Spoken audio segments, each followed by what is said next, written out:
Hili ni pumzisho la Mungu kutoka kwa Pastor Andegunyo. Limekuja nyumbani kwako kukwambia kuhusu siri inayohusu vema ya ufalme wa Mungu. Popote pale ulipo, wewe uliyekuwa umelaaniwa umebarikiwa sasa. Wewe uliyekuwa ni mgonjwa pasipo kujalisha ni mgonjwa wa aina gani, umepona sasa. Wewe uliyekuwa haupati kazi umepata sasa. Wewe uliyekuwa hauolewi umeolewa sasa. Wewe uliyekuwa hauoi umeoa sasa. Wewe uliyekuwa haupati wateja umepata sasa. Wewe uliyekuwa unadaiwa umelipa sasa.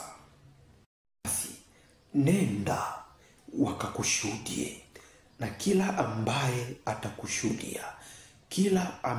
atakushuhudia, ikimaanisha ushuhuda huo umekuwa ni pumzisho kwa yoyote ambaye anakushuhudia. Daktari anayekushuhudia, mzazi anayekushuhudia, taifa linalokushuhudia, popote pale anayekushuhudia sasa, ushuhuda huo umekuwa ni pumzisho kwake, umekuwa ni raha ya pumzisho kwa kukushuhudia kwake.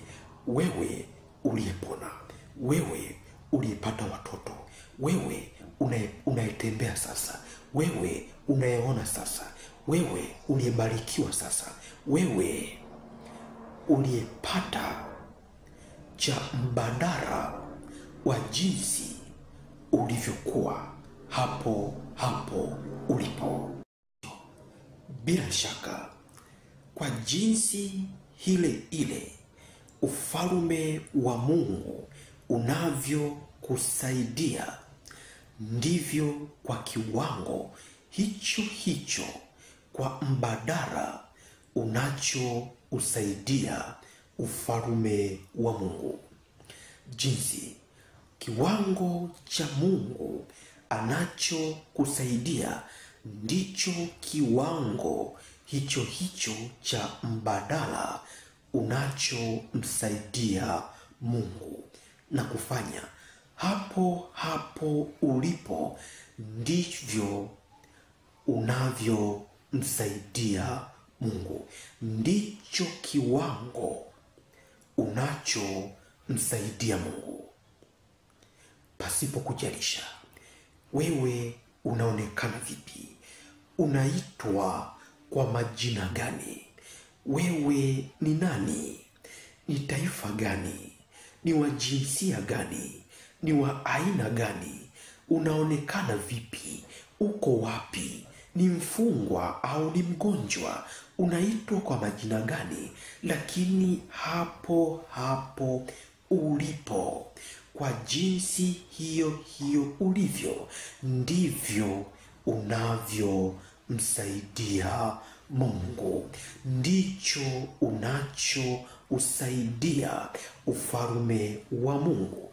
Na hapo ulipo, popote pale, ndivyo unavyomsaidia Mungu kwa mbadala wa kuonekana kwake. Ndivyo unavyomsaidia Mungu kwa mbadala wa kuonekana kwake. Ndicho unachomsaidia Mungu kwa mbadala wa kuonekana kwake.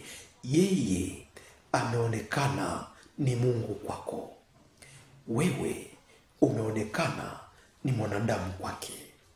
Wewe umeonekana ni mgonjwa kwake, yeye ameonekana ni tiba kwako.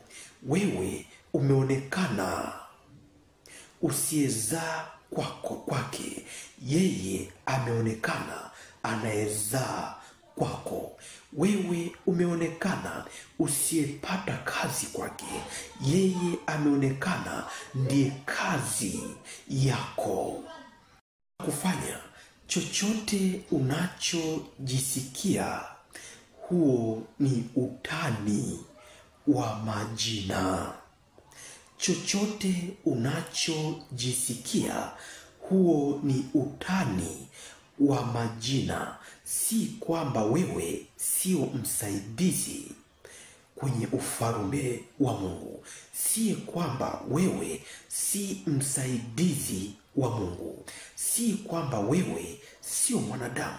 Si kwamba wewe sio afya. Si kwamba wewe si bora au vema kwa jina la kuonekana kwako, bali chochote unachojisikia ni utani wa majina sawasawa na kuonekana kwake. Fanya kwa jina la kuonekana kwako, si kwamba haumpati wa mbadala wa kuonekana kwako, bali yupo wa mbadala wa kuonekana kwako, kwa kuwa wewe umemsaidia kwa jinsi ulivyo kwa kuonekana kwako, na yupo hapo kukusaidia jinsi ulivyo, kukusaidia kwa mbadala wa kuonekana kwako. Kwa hiyo utani wa majina haukuzuii wewe chochote kumpata au kuwa msaidizi wa ufalme wa Mungu. Utani wa majina haukuzuii chochote wewe kumsaidia Mungu, wewe kuwa ndiye msaidizi wa mbadala wa jinsi yeye anavyoonekana. Akionekana Mungu, wewe ni msaidizi kwa kuwa mtu. Ukionekana ni uzima, wewe ni msaidizi kwa kuwa mgonjwa. Ukionekana ni mgonjwa, wewe ni msaidizi kwa kuwa ni uzima. Hayo ni majina ambayo yanasaidiana. Kwa hiyo utani wa kutaniana kwenu kwa jinsi ulivyo haukuzuii chochote wewe kupona, wewe uliye mgonjwa kupona, wewe usipata kazi kupata kazi, wewe uliye jinsi hivyo kwa jinsi ulivyo kupata wa mbadala wako, wewe uliye deni kupata malipo ya deni.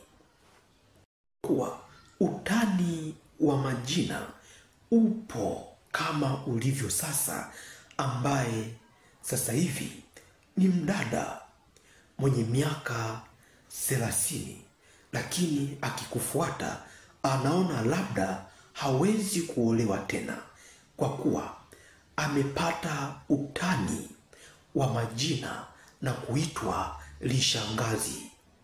Kwa hiyo ule utani wa jina lishangazi umemfanya yeye akajisikia asiweze kuolewa, akajisikia asiweze kuzaa tena, akajisikia asipate uhuru au msaidizi wa kufaana na yeye, na kujiona yeye sio msaidizi wa wanamke wake wa miaka yake 30 kwa yule aliye mbadala wa jinsi yake yeye alivyo. Kumbe kama wewe unaitwa lishangazi na kuona hauwezi kupata mke, kupata mume, basi tambua, ukiwa unaitwa lishangazi, yupo wa mbadala wako anaitwa limjomba. Basi kwa miaka yako hiyo 30 unapata mke, unapata mume, unapata mke pasipo kujalisha uko vipi. Hayo ni matani ya majina. Miaka 40 umetaniwa kwamba wewe ni limbibi, hauwezi kuzaa, na kujiona kweli hauwezi kupata watoto kwa kuwa wewe ni limbibi, basi yupo limbabu na kukupa watoto na kufanya jinsi popote ulipo. Uzazi utazaa. Utani wa majina hauzuii chochote, kwa kuwa ndani ya ufalme wa Mungu utani wa kutaniana kimajina ni kawaida.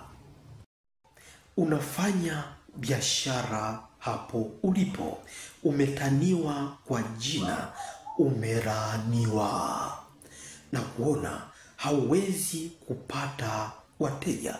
Basi kama umelaaniwa, basi yupo wa kufanana na wewe aliyebarikiwa na kufanya yupo hapo kwenye biashara yako, na biashara yako ni lazima izae na kuongezeka. Kwa hiyo utani wa majina hauzuii chochote. Utani wa majina ya kuitwa kwenu haizuii chochote. Ukiitwa mgonjwa haikuzuii wewe kutajirika, kwa kuwa kama ni mgonjwa yupo mponyaji hapo. Kama wewe uko hivyo, yupo wa mbadala wa kuonekana kwako na kufanya hapo hapo ulipo. Endelea kufanya kazi, endelea kuwa mume, endelea kuwa mke, endelea kuwa wa familia hiyo, endelea kuwa wa taifa hilo, endelea kuwa wa dini wa dhehebu hilo, endelea kuwa hapo ulipo kwa jinsi wewe ulivyo, kwa kuwa aliye wa mbadala wa kuonekana kwako sawa sawa na utisho wa jina na utani wa kutaniwa kwako yupo hapo pamoja nawe. Ndio maana nimekuambia wewe uliyekuwa umelaaniwa umebarikiwa hapo. Wewe uliyekuwa ni mgonjwa umepona sasa hivi. Wewe uliyekuwa hautembei umetembea sasa hivi. Basi jina ya utani wa ufalme wa Mungu hayakufanyi wewe usiwe msaidizi kwenye ufalme wa Mungu. Hayakufanyi wewe usiwe ni mbadala wa jinsi Mungu alivyo na kuketi na wewe hapo hapo ulipo. Ndio maana Mungu amekuona hapo ulipo. Wewe uliye mgonjwa, uponyaji umekuwa na wewe hapo ulipo. Wewe uliye kipofu, kuona kupo hapo ulipo. Wewe uliye kwa jinsi yoyote hapo ulipo, mbadala wa kuonekana kwako upo hapo ulipo sasa hivi, kwa kuwa umemsaidia Mungu kwa kiwango kile kile jinsi ulivyo, na yeye ameonekana kwa kiwango kile kile cha mbadala wa jinsi hapo ulipo ulivyo. Bila shaka umeumbwa, umewekwa katikati ya ulimwengu wote upate kusaidia kwa jinsi wewe ulivyo. Kwa jinsi wewe ulivyo ndiyo utawala. Umewekwa katikati ya familia yako upate kuwasaidia, kuisaidia familia yako, kuisaidia jamii yako, kuwasaidia wazazi wako, kuwasaidia watoto wako, kusaidia ulimwengu wote, kukisaidia chochote pale popote kilipo, kwa jinsi wewe ulivyo hapo hapo, kwa kuonekana kwako. Kwa kuwa jinsi ulivyo kwa kuonekana kwako hapo ulipo ndio utawala uliopewa. Na jinsi unavyojisikia ilikuwa ni utani tu wa majina ndani ya ufalme wa Mungu. Ni utani tu wa majina ndani ya ufalme wa Mungu. Lakini si kwamba wewe sio msaidizi wa ufalme wa Mungu, bali wewe ni msaidizi wa ufalme wa Mungu, kwa kuwa hapo ulipo wewe ni mtawala kwa jinsi hiyo hiyo ya kuonekana kwako. Hata kama unaletewa wasaidizi kwa kujitambulisha kwao, kumbuka wao ni wasaidizi wa utawala wako. Wao ni wasaidizi wa jinsi ulivyo hapo hapo kwa kuonekana kwako sasa hivi. Hata kama wewe ni mtoto kwa wazazi wako walio wasaidizi wako, wao ni wasaidizi kwa jinsi ulivyo wewe mtoto hapo hapo kwa kuonekana kwako, kwa kuwa jinsi ulivyo wewe mtoto ndiye mtawala, na umeweka kuwasaidia kwa jinsi ulivyo mtoto, utawala wa utoto wa kuonekana kwako na kufanya. Haupo kuacha utoto ili uwe mzazi msaidizi kama mzazi anavyokusaidia, bali uendelee kuwa mtoto kwa jinsi hiyo ili uwe msaidizi kwa mzazi wako kwa utawala wa utoto ulionao, na mzazi siku zote apate kusaidia kwa uzazi alionao. Kama ni baba, kwa ubaba alionao. Kama ni mama, kwa umama alionao. Fanya umezungukwa na wasaidizi usiowajua upate kuwasaidia. Wewe unajua unachowasaidia, na wao wanajua wanachokusaidia, na kufanya kinachokuhusu ni kile ambacho unawasaidia. Wewe unajua unachowasaidia, kwa kuwa jinsi ulivyo ndivyo ulivyo mtoto au mkubwa au mzazi, au kwa jinsi ulivyo ndio msaada unaowasaidia, na wao wanajua wanachokusaidia na kufanya. Kukijua unachowasaidia, kiwango unachojua au unafurahia msaada unaowasaidia, ikimaanisha jinsi ulivyo, ndicho kiwango kile kile cha mbadala unachopokea cha msaada wa nao kusaidia, au jinsi wao walivyo. Naongea na wewe popote pale ulipo kuhusu siri inayohusu vema ya ufalme wa Mungu. Imaanisha wewe ndiye vema au msaidizi unayefaa wa ufalme wa Mungu. Kwa jinsi hiyo hiyo ulivyo, wewe ndiye msaidizi wa ufalme wa Mungu.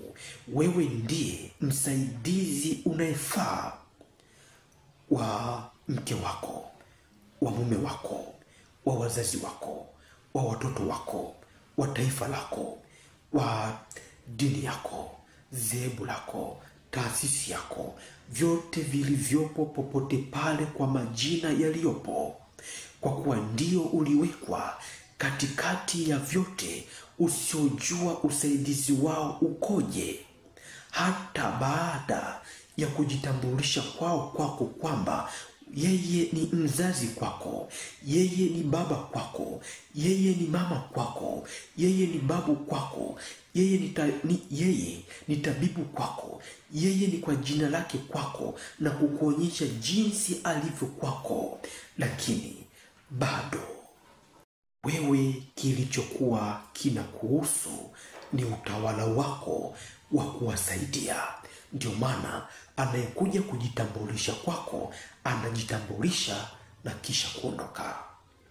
Baba anakuambia yeye ni baba yako, yeye ni mama yako, yeye yule ni babu yako, yeye yule ni bibi yako, ile ni familia yako, na kukuonyesha jinsi wao walivyo, na kufanya kwa kukuonyesha jinsi wao walivyo, ikawa kama ni utani wa kukutania jinsi wewe ulivyo, na kuona labda si msaidizi katikati yao. Lakini nipo kukwambia, hapo ulipo, kwa jinsi hiyo hiyo ulivyo, ndivyo Mungu alivyo hivyo hivyo, kwa mbadala wa kuonekana kwake. Na ikimaanisha unamsaidia Mungu ipasavyo, na hapo ulipo yupo na wewe sasa hivi kukusaidia.